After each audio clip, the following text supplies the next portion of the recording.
नमस्कार, अपन झारखंड देख रहे हैं आप। मैं हूं रश्मि श्रीवास्तव आपके साथ। बुलेटिन की शुरुआत करेंगे बड़ी खबर के साथ, जहां धनबाद में नगर निकाय चुनाव की सरगर्मी के बीच रविवार देर रात सराय ढेला स्थित सिंह मेंशन पर बमबाजी की घटना सामने आई है। इस घटना के वक्त झरिया के पूर्व विधायक संजीव सिंह, उनकी धर्मपत्नी झरिया विधायक रागिनी सिंह अपने कमरे में मौजूद थी और बमबाजी के बाद आवास परिसर में अफरा तफरी मच गई। भीतर मौजूद लोग और सुरक्षा गार्ड बाहर की ओर दौड़े, लेकिन तब तक अपराधी फरार हो चुके थे। रात करीब 11:30 से 12 के बीच बाइक सवार अपराधियों ने सिंह मेंशन को निशाना बनाते हुए 2 बम फेंके। इसमें एक बम सिंह मेंशन के गेट के अंदर जाकर ब्लास्ट हुआ, जबकि दूसरा बाहर ही गिर गया। बताया जा रहा है कि जहां बम ब्लास्ट हुआ वहां आमतौर पर लोग बैठते हैं। गनीमत रही कि इस घटना में कोई हताहत नहीं हुआ। वही घटना की सूचना मिलते ही सिटी एसपी ऋत्विक श्रीवास्तव दलबल के साथ मौके पर पहुंचे और इस पूरे मामले की जांच की।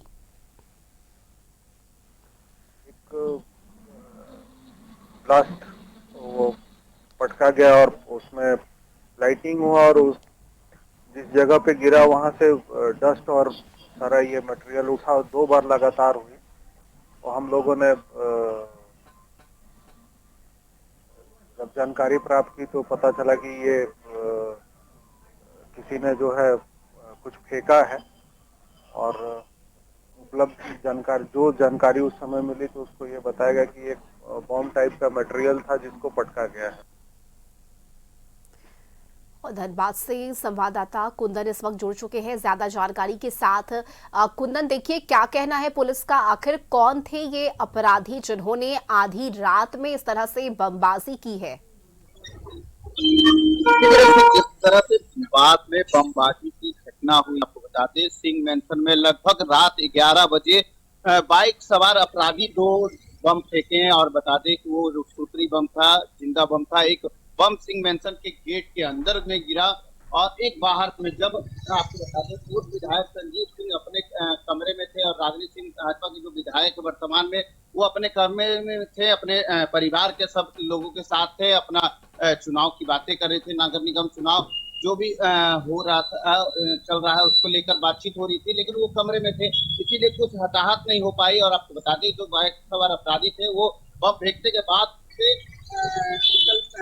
वहां से भाग निकले। उसके बाद वहां पे ये पुलिस को तुरंत एसएसपी को संजीव सिंह ने फोन किया, विधायक ने, और तुरंत वहां पे पूरी टीम पहुंची और जांच में जुटी। अभी सीसीटीवी खंगाले जा रहे हैं और पता करा जा रहा है कि क्या बातें हैं। और सोशल मीडिया में एक पर्चा दिखाई दे रहा है। जिस तरह हमने संजीव सिंह से बात करने की कोशिश की, उन्होंने जवाब दिया कि इस पर्चे के बारे में मुझे नहीं पता है, ये पर्चा क्या है। लेकिन उस पर्चे में लिखा हुआ अमन सिंह, ऊपर में नीचे लिखा हुआ है उसके जो लोग हैं, सहयोगी है शंकर सिंह है, जो उन्होंने बम फेंकने का कहा कि हमने फेंका है, क्योंकि अमन सिंह का यहाँ पे खून बहा है। आपको बता दें कि अमन सिंह पूर्व डिप्टी मेयर नीरज सिंह हत्याकांड में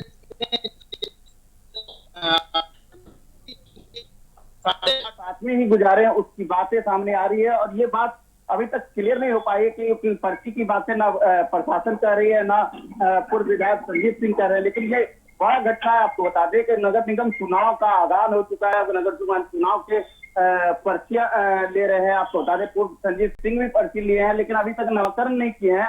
लेकिन लगातार चुनाव के बीच में ऐसा घटना हो जाना धनबाद पुलिस के लिए शर्मनाक की बातें, क्योंकि एक तरह डेली चेकिंग की बातें करते हैं। धनबाद पुलिस डेली बोलते हैं कि हम हर तरह से चेकिंग लगाए हुए, हर शराब पीने वाले को पकड़ते हैं, रात में जो ड्रिंक ड्राइव करते हैं तो पकड़ते हैं। तो ये बम लेके किस तरह से वहां पे, और जो चौराहा है जहां पे सिंह मेंशन का घर है, वहां से थोड़ा दूर आगे 4 चौराहा है, जिस तरह से भागने का आराम हुआ अपराधी जो भाग सके वहां से। जी सर। बिल्कुल कुंदन, क्या सिंह मेंशन के आसपास कोई सीसीटीवी कैमरा भी है? क्या पुलिस उसकी भी जांच कर रही है ताकि अपराधियों की पहचान की जा सके? टीवी के कैमरा की पूरी जांच कर रही है, क्योंकि सिंह मेंशन भी सीसीटीवी कैमरा लगा हुआ, उसी के पता चला कि बाइक सवार अपराधी ने बम फेंका। उसके बाद ये बॉक्स इलाका, आपको बता दें उसी सिंह मेंशन के थोड़ा सा ही आगे स्टील गेट है, जहाँ पे पीएमसीएच हॉस्पिटल है, वहीं से चौराहे कट्टे हैं, सभी जगह सीसीटीवी कैमरा है, ऊपर से प्रशासन की भी कैमरा लगे हुए हैं। जिस तरह से सामने अपराधी जिस तरह से पकड़े जाएंगे तभी पता चल पाएगा कि ये बम किस लिए फेंका गया। क्योंकि जब तक अधिकारी से बातचीत करने की कोशिश करते हैं तो वो कह रहे हैं हम जांच में जुटे हैं, लेकिन सबसे बड़ा बात है धनबाद में अगर कोई बड़ा घराना हो वो सिंह मेंशन ही कहा जा रहा है। क्योंकि बता दें जिस तरह से वहां पे पूर्व विधायक संजीव सिंह और वर्तमान विधायक राजनीत सिंह वो कह रही है कि हम लोग जब विधायक होते हुए अगर हम लोग के घर में बम चल सकता तो आम जनता के घर में कैसे चलेगा। क्योंकि उन्होंने अभी पीसी किया, पीसी में उन्होंने साफ जाहिर किया कि हम प्रशासन पे भरोसा करते हैं, प्रशासन इस मामले को खंगाले और जो जो चीजें मिली है और जिंदा जो बम फटा उस टुकड़ी बम को भी इकट्ठा करके जांच में जुटी है। तो ये सबसे बड़ा सवाल खड़ा करता है कि धनबाद क्या क्राइम कंट्रोल की बातें कर रहे हैं, सिर्फ यहाँ के पुलिस अधीक्षक की क्राइम कंट्रोल हो रहा है। जिस तरह से दिन दहाड़े बम लेकर और सिंह मेंशन में फेंक दिया गया, बम ब्लास्ट हो गया। अगर वहां पे कोई रहते तो हो सकता है कुछ न कुछ अपाहिज घटना भी घट सकती थी, लेकिन वो लोग कमरे में थे इसीलिए वो बच चुके, नहीं तो कुछ न कुछ बड़ा घटना भी घट सकती थी। चलिए ठीक है, बिल्कुल कुंदन, देखिए आधी रात की ये घटना है और देखना होगा कि पुलिस जांच में क्या कुछ बातें निकलकर सामने आती है। बहुत शुक्रिया आपका कुंदन इस जानकारी के लिए।